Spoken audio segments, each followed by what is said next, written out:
Muy buenas tardes a todos, particularmente a los panelistas que tenemos en este momento con nosotros, el doctor Mauricio Cárdenas, ministro de Hacienda y Crédito Público, y el doctor Juan Carlos Echeverry, exministro de Hacienda y Crédito Público, actualmente director ejecutivo de Colombia ante el Banco Interamericano de Desarrollo.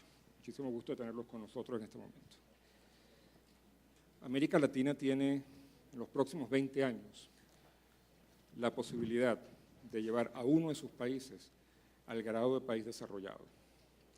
Esto es algo que a veces suena hueco, porque estamos acostumbrados a pensar en nosotros mismos como países subdesarrollados. Sin embargo, un grupo de países de este continente, incluyendo Colombia, en los últimos 20 años han dado el salto de país subdesarrollado, como lo llamábamos anteriormente, a un país de ingresos medios. Colombia ha pasado en números redondos de $5.000 per cápita a unos $10.000 per cápita en esos 20 años. No solamente ha sucedido eso, la clase media ha llegado al 50% de la población, a pesar de que la mitad de ese 50% es frágil y puede caer bajo la línea de pobreza en circunstancias en que la economía tome el camino equivocado. Colombia está cosechando los frutos de la estabilidad macroeconómica que ha sido un consenso importante a lo largo de gobierno tras gobierno durante estos 20 años. Colombia es un ejemplo de prudencia fiscal, de prudencia en la política monetaria y está cosechando esos esfuerzos, esos resultados en estabilidad macro, en baja inflación y en un crecimiento moderado, pero que podría ser probablemente uno de los mejores crecimientos de la región en circunstancias como las que vamos a vivir, por ejemplo, los próximos 2 años de desaceleración general de la economía mundial. De manera tal que este cambio que ha habido entre, digamos, subdesarrollo, para seguir utilizando las palabras de antaño, y país de ingreso medio, nos señala la posibilidad de un nuevo salto. Sin embargo, ese salto no se puede dar a razón de 4 o 4,5% de crecimiento interanual. Ese salto tiene que darse de 6%, 7, 8% en adelante, como están haciendo los países asiáticos. Y esa es la discusión que vamos a tener esta tarde, en este espacio que tenemos pues, el privilegio de tener a dos, un ministro y un exministro de Finanzas, de Hacienda de Colombia. Yo quisiera señalar 3 temas sugeridos para discutir, pero por supuesto abiertos nuevamente a cualquiera de los problemas que ustedes están viendo como anclas que no permiten tal vez un crecimiento que vaya por arriba del 6% a Colombia. Un tema muy importante, la clase media misma. Tenemos una clase media que está acostumbrándose a vivir mejor, pero una franja importante de ella en una situación de fragilidad que puede dar al traste con ese sentimiento de bienestar creciente que está teniendo una parte de la población. En este sentido, recuerdo un poco las palabras de Mike hace un rato, cuanto más ingreso y cuanto más bienestar, más confianza, más estabilidad de las instituciones y por lo tanto más posibilidad de nuevo crecimiento, de nuevas inversiones y por lo tanto un círculo virtuoso. Entonces, clase media. Segundo, el tema rural. El tema rural para Colombia es central. Es un tema que está muy asociado con los problemas del conflicto armado durante tantos años. Y en tercer lugar, el tema fiscal.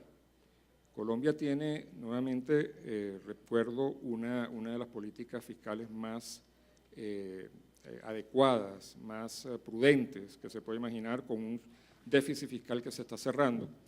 Sin embargo, el total de ingresos del sector público no pasa de 14, 16% del producto, cuando en América Latina está países similares por arriba del 20%, no hablemos de Brasil que está en el 30 y tantos, y de los países desarrollados que están mucho más arriba todavía. Entonces, esos son como 3 temas que sugeriría pues, tocar, por supuesto, abiertos a cualquiera otra de las muchas ideas que estoy seguro que ustedes tienen en la cabeza que podemos discutir el día de hoy. Entonces, Juan Carlos, por favor, adelante.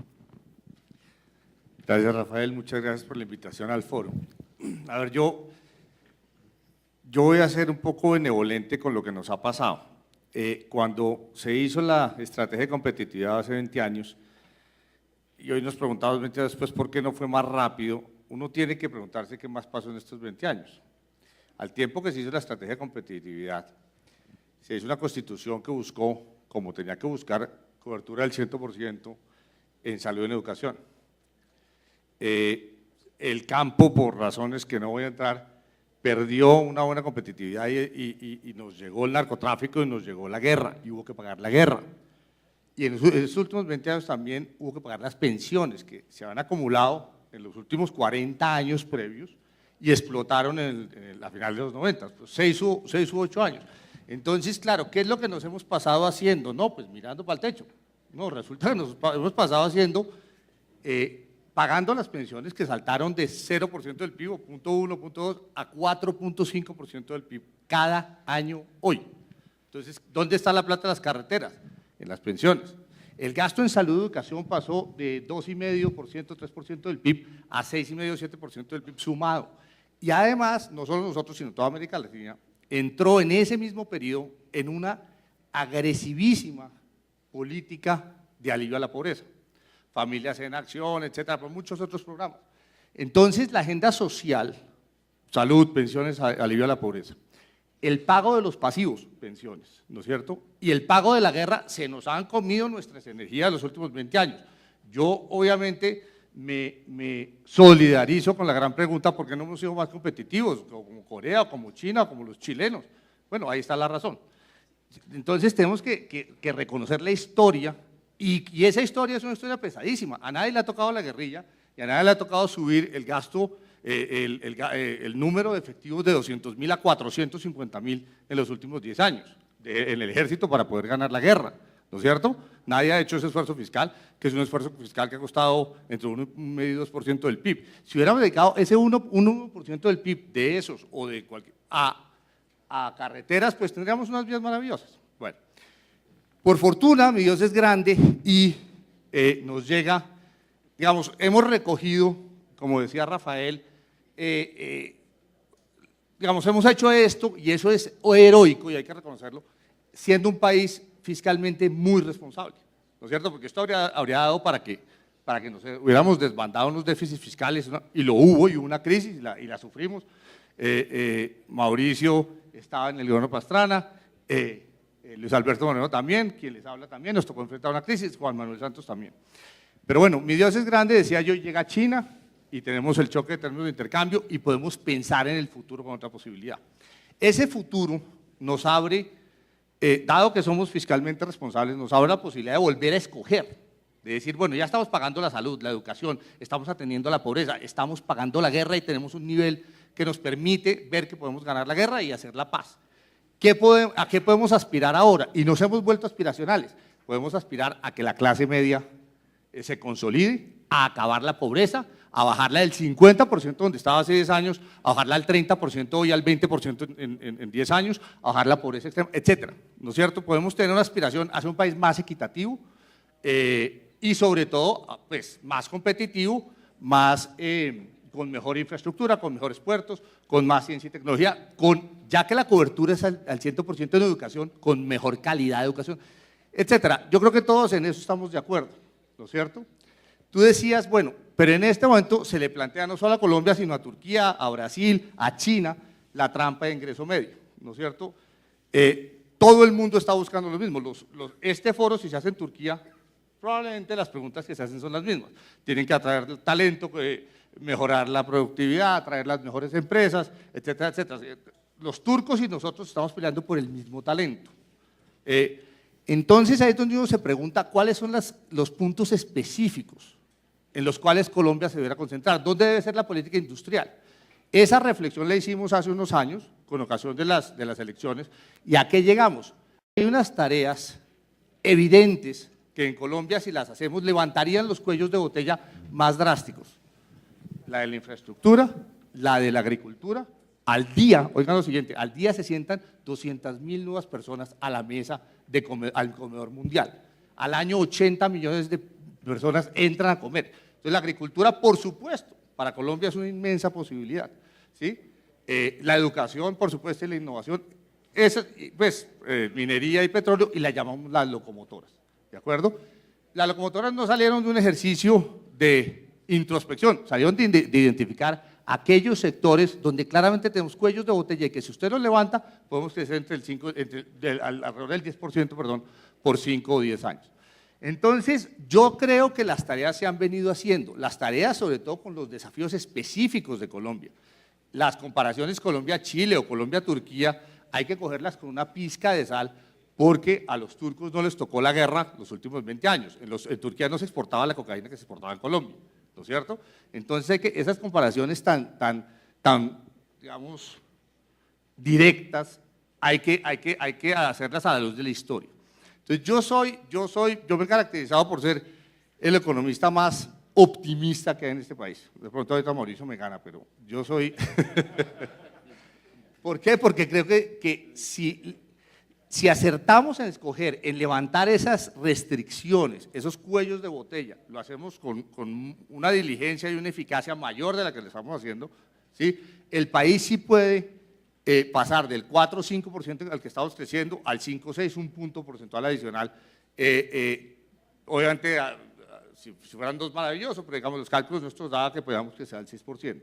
Y eso nos daría casi duplicar el PIB total en una década, un poco más que en una década. Entonces yo sigo siendo optimista, abro esta discusión con esa visión histórica, porque no solo de competitividad se habló hace 10 años, hace 20 años, se habló de una constitución y empezó una quiebra del campo y nos costó unas guerras y eso, hoy estamos después de ese diluvio y estamos rearmando nuestras naves para la siguiente travesía. Entonces paro ahí para que… Les tengo una mala noticia y una buena noticia. La buena noticia es que el panel se acabó, porque el presidente llega en 5 minutos. La buena noticia es que el presidente va a decir todo lo que yo tenía para decir. Entonces, se ahorraron la repetidera. Aquí quemando tiempo mientras llega el presidente. Yo solo diría esto. Estábamos recordándonos con Luis Alberto Moreno el año de 1993, cuando tuvo lugar el foro. Y aquí veo a Michael Fairbanks, que nos ayudó tanto en esa época y con quien aprendimos tantas cosas. Y pues eso parece que fue ayer. Realmente 20 años, pues no ha sido nada, como dice el tango. Pero también, entonces uno puede llenarse de indicadores en la cabeza de productividad, de nuestra posición en el ranking del Foro Económico Mundial y decir, no, seguimos estancados, seguimos mal. Pero si uno mira realmente y hace una comparación de cómo está Colombia hoy versus cómo estaba hace 20 años, yo diría que hay dos grandes diferencias. Una, tenemos una clase empresarial, un sector empresarial mucho más sólido, más global, más internacional, que nuestros bancos están en Centroamérica, nuestras empresas de cementos están en Estados Unidos, nuestras empresas de alimentos están en muchos países, nuestras empresas del sector papel y editorial están en muchos países. O sea, tenemos un sector empresarial mucho más globalizado. Y eso yo creo que le imprime a la economía colombiana mucha solidez. Y dos, pues conectando un poco con el tema del panel propiamente dicho, hemos logrado reducir la pobreza y por lo tanto expandir la clase media. Y yo creo que el tener una clase media más grande, pues es al mismo tiempo como una gran oportunidad, pero también es algo que nos debe poner a pensar sobre cuáles son los riesgos. ¿Por qué creo que es oportunidad y riesgo al mismo tiempo? Es oportunidad porque eso nos ha permitido ampliar el tamaño del mercado, eso nos ha permitido, digamos, ganancias en eficiencia, tener una economía, digamos, que pensemos en términos de lo que significa para la inversión extranjera llegar a un país con 47 millones de consumidores con un ingreso per cápita de $8.000. Eso hace que el país sea mucho más atractivo para esa inversión. Entonces, eso es una gran oportunidad. Ahora que se están como debilitando los vientos de cola de la economía mundial, que la corriente empuja menos, pues nuestra gran fortaleza es que tenemos, digamos, un mercado interno que nos va a permitir, en cierto sentido, compensar esa pérdida de impulso de la economía mundial. Pero es riesgo también porque nuestra clase media, a diferencia de la clase media, digamos, europea o la clase media de países desarrollados, es una clase media que ha estado muy empujada por el Estado, muy respaldada en apoyos fiscales para sacar a la gente de la pobreza con diferentes tipos de intervenciones. Entonces, hemos creado la clase media, pero ahora necesitamos que la clase media sea autosostenible y que en un tiempo, no puedo decir que en un año o en 5 o en 10, pase de ser una clase media que recibe subsidios del Estado a ser una clase media que más bien aporta, contribuye, que es la verdadera clase media. Entonces, tenemos que hacer esa transición. ¿Cómo se hace esa transición? Asegurándonos que la clase media realmente tiene empleos de buena calidad, empleos bien remunerados, empleos productivos, empleos en el sector formal. Yo había traído unas gráficas, pero no las voy a presentar, que muestran algunos de los efectos de la reforma tributaria que aprobó el Congreso el año pasado, que desmontó una parte importante de los impuestos a la nómina. Y es realmente impresionante cómo el empleo formal en Colombia está creciendo al 6%, tasa anual del 6%, y el empleo informal está cayendo. O sea, estamos ayudando a generar más empleo formal y hay miles de estudios del BID que indican que ese empleo formal es empleo productivo, es más productivo. El mismo trabajador en un empleo formal produce mucho más que en un empleo informal. Entonces, ese proceso de formalización de nuestra economía debe ser como un gran objetivo. El gran peso, digamos, la gran carga que tiene la economía que le impide ser más productiva es que es demasiado informal. Digamos, imagínense la diferencia entre 100 personas, cada uno teniendo una tractomula y operándola como una microempresa, a una empresa donde haya 100 tractomulas. En la empresa donde hay 100 tractomulas tiene las mejores tecnologías, el GPS, todo tipo de telecomunicaciones, es mucho más productivo. Entonces, esa es la transformación, más formalidad, entonces empleos en la clase media mejor remunerados y por lo tanto una clase media autosostenible, sólida, que no solo es un mercado más grande, sino que se convierte también en un factor importante de generación de ingresos para el Estado para poder pasar a otras etapas como por ejemplo construir la infraestructura. Termino simplemente diciendo esto. Anoche terminamos un CONFIS, que es el Consejo de Política Fiscal, que es donde se toman las grandes decisiones de asignación de recursos públicos, donde se aprobaron 16 billones de pesos, 16 billones de pesos de aportes de la nación a las concesiones de cuarta generación, a 5 de los tramos de autopistas de la prosperidad, digamos entre el eje cafetero y Antioquia, y a una vía aquí en Cundinamarca que es la perimetral del Oriente que va desde Sopó, La Calera, una vía nueva que hay que construir de La Calera a Choachí y de Choachí a Cáqueza, para que todo ese desarrollo de la altillanura tenga no solo el acceso a Bogotá por el sur, por la avenida Boyacá, sino un acceso también hacia el norte por esta nueva vía. Eso lo pongo como ejemplo de que finalmente, después de muchos años, este gobierno le puso todo el foco a sacar adelante el plan de infraestructura, que es tal vez de las medidas de tipo transversal en materia de productividad y de competitividad, la que está más en manos del gobierno y la que tiene posiblemente mayor impacto. Mauricio, muchas gracias Juan Carlos. Esto ha sido un mini panel realmente, no pueden quejarse de que hayamos hablado demasiado, creo que fue muy conciso. El presidente de la República ha llegado y quiero pues agradecer, por supuesto, a Juan Carlos, a Mauricio por estar con nosotros y solo terminar con una pequeña frase. Colombia tiene una gran responsabilidad con el continente, porque es uno de los muy pocos países de este continente que realmente puede dar el salto al desarrollo en los próximos 20 años. De modo tal que en manos de Colombia está parte del destino de esta región. Muchísimas gracias a todos.